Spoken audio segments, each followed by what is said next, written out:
Com 13,3 quilômetros de extensão, 75 metros de altura e 300 de vão livre, a Ponte Rio-Niterói é uma das maiores do mundo.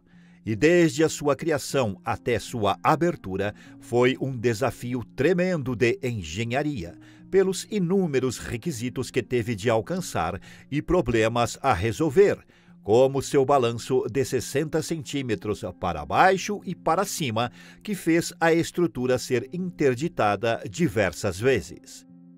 Até 1973, a conexão entre as cidades do Rio de Janeiro e Niterói era algo extremamente complicado. Divididas pela Baía de Guanabara, a travessia entre os municípios podia ser feita apenas de balsas superlotadas ou por uma extensa estrada com mais de 110 quilômetros de extensão, aumentando excessivamente o tempo de viagem e espera. A ideia de ligar permanentemente as duas cidades surgiu em 1875, quando Dom Pedro II contratou um engenheiro inglês para estudar um projeto de túnel sob a Baía de Guanabara.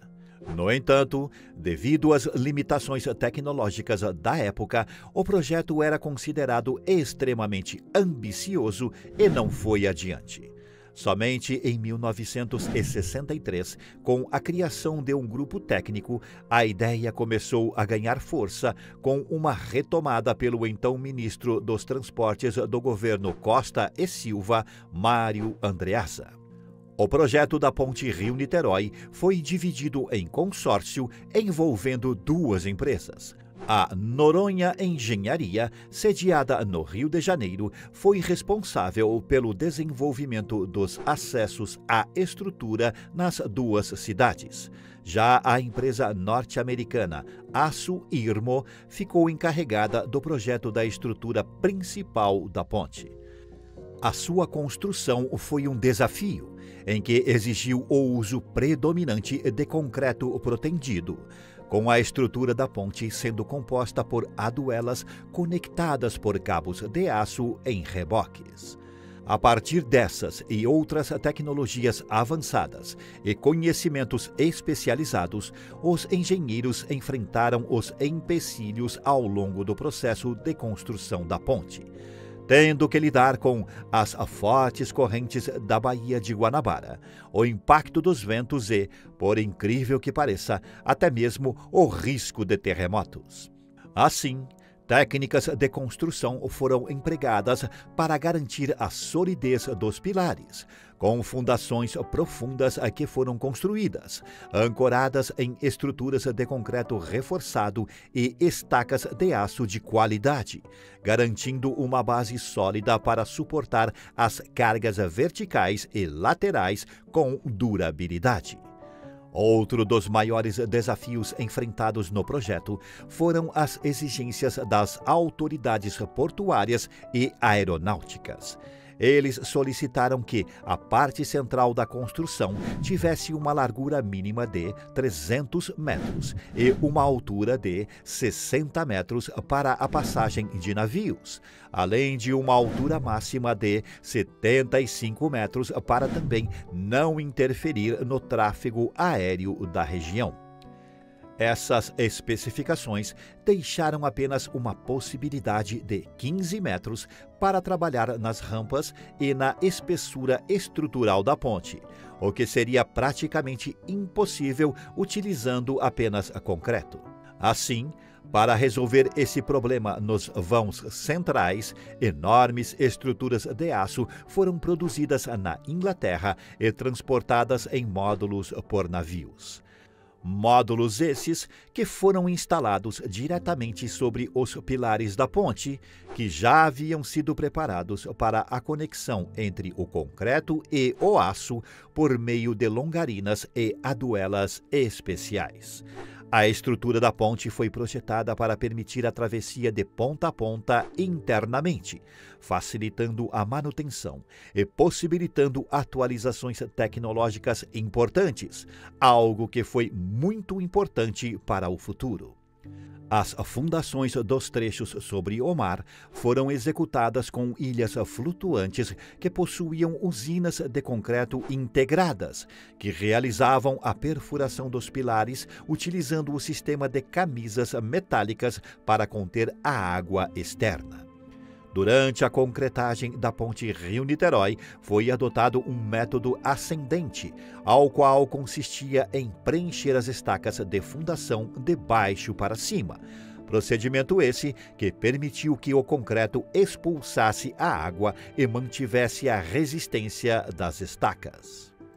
Para distribuir a carga dos pilares para as dezenas de estacas de fundação, foram instalados grandes blocos de concreto, desempenhando um papel fundamental na estabilidade da ponte, garantindo que as cargas fossem transmitidas de maneira segura para o solo. Essa abordagem cuidadosa na construção foi essencial para garantir a solidez e a resistência da estrutura. Em 4 de março de 1974, a ponte Rio-Niterói foi inaugurada, trazendo um novo horizonte de possibilidades para a região. Além de encurtar consideravelmente o tempo de viagem entre as duas cidades, tornou um símbolo icônico da engenharia brasileira, representando a superação de desafios e a conquista de grandes feitos.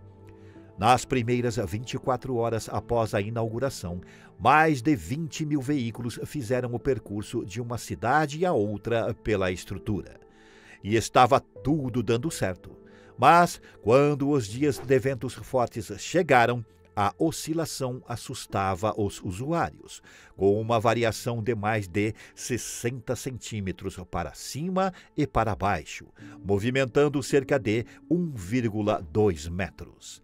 Essa situação levou a interdições frequentes devido ao alto risco de acidentes, algo que persistiu por 3 décadas. No ano de 2004, uma solução inovadora foi implementada no interior da ponte, desenvolvida pela Universidade Federal do Rio de Janeiro, chamada de atenuadores dinâmicos sincronizados, ou ADS. Esse sistema reduziu a oscilação em impressionantes 80%.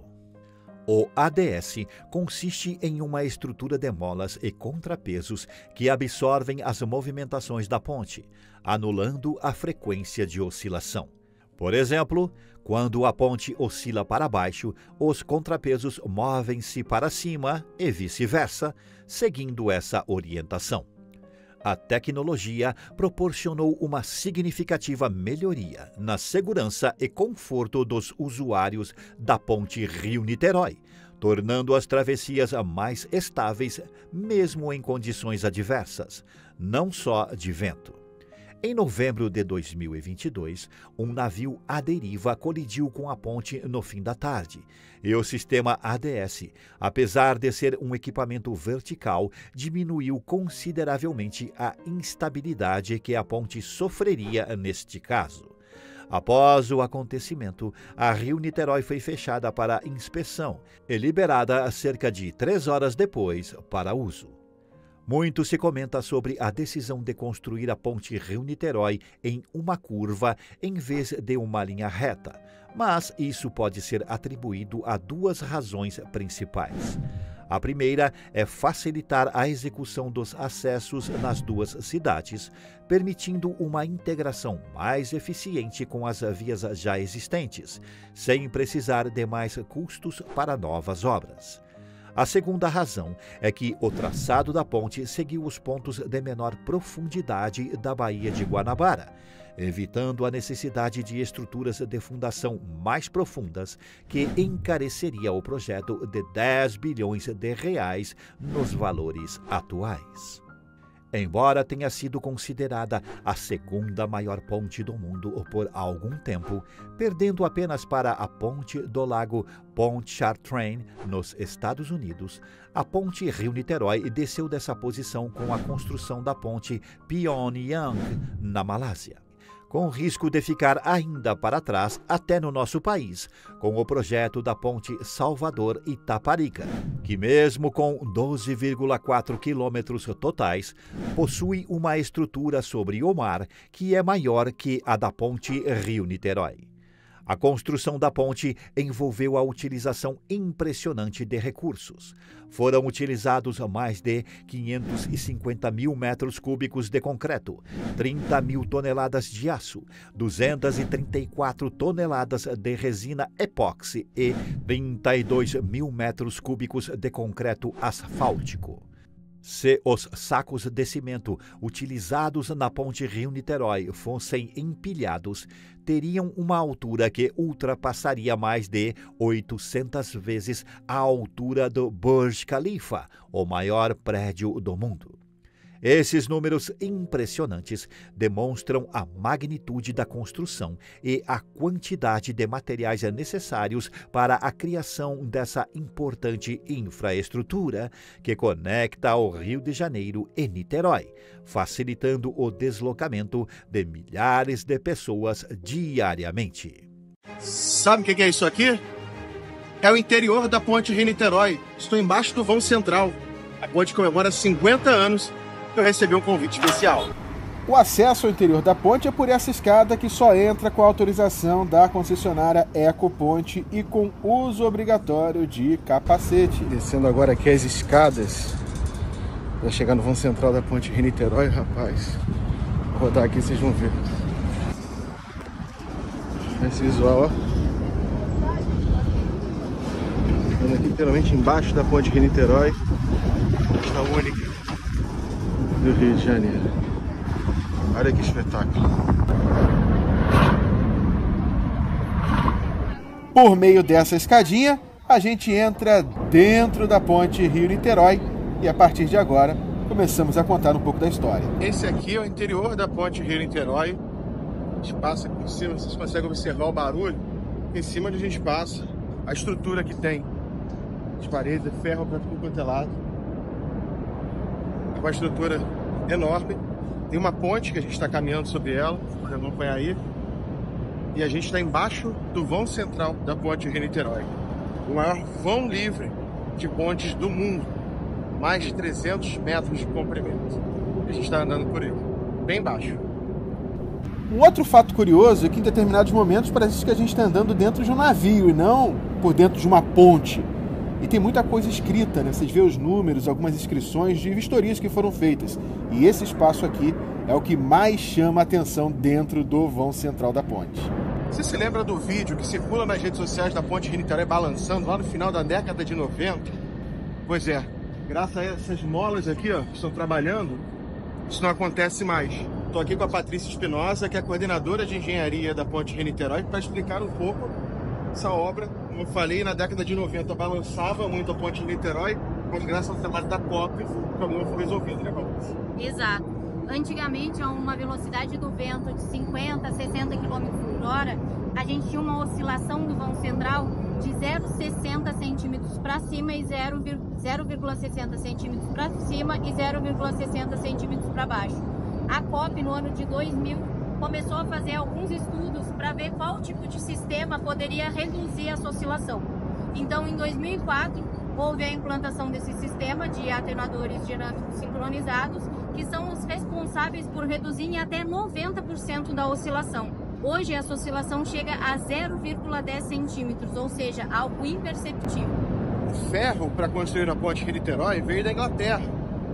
Depois de uma negociação longa com o governo inglês, até a rainha da Inglaterra veio para cá no lançamento da pedra fundamental e tinha uma parceria. O governo inglês emprestou 22 milhões de dólares desde que o governo brasileiro comprasse o ferro inglês. Então todos esses ferros que a gente vê, o aço que a gente vê na construção da ponte Rio-Niterói, que a gente observa ao trafegar pelos seus mais de 13 quilômetros, é de origem inglesa. Isso aqui é o que a gente chama de junta de dilatação. Ah, a ponte tem buraco, nada disso. Isso aqui balança muito, é que o celular tem estabilidade, mas aqui balança muito e isso faz a ponte trabalhar, né? Se ficar tudo junto, acaba danificando o concreto. Então os carros vai passando em cima. Eu tô com a lenda viva da ponte Rio-Niterói aqui, Carlos Henrique Siqueira, um dos engenheiros responsáveis, 52 anos de ponte Rio-Niterói, ponte completando 50 anos, seu Carlos. A gente está debaixo de um monumento da arquitetura brasileira. O que passou na sua vida e que você tem de história para contar brevemente desse meio século de existência de ponte Rio-Niterói e dessa sua relação com a via? Pois é meio século de existência e eu 52 que trabalho nela. Comecei com 24 anos, mais jovem engenheiro daquela época. Quando a ponte foi inaugurada, eu era o mais jovem engenheiro. Hoje eu sou o mais velho. Me sinto muito honrado porque isso é a página principal da minha vida. Uma obra icônica, uma obra como essa que representa o Brasil lá fora. E eu tenho este orgulho, privilégio, sobretudo, de trabalhar aqui. Há uma coincidência muito grande da minha vida que isso eu chamo de benesse do destino. A ponte foi inaugurada no dia 4 de março, exatamente no dia que eu faço aniversário. Então, quando ela completa 50 anos, né, eu já faço 52 que trabalham nela. A comemoração é dobrada. Em vez de eu tomar uma cerveja por mim, eu tomo duas, uma por mim e outra por ela. E com essa vista maravilhosa que a gente sempre vê da ponte Rio-Niterói, eu encerro esse vídeo. Parabéns, ponte. Tchau, tchau.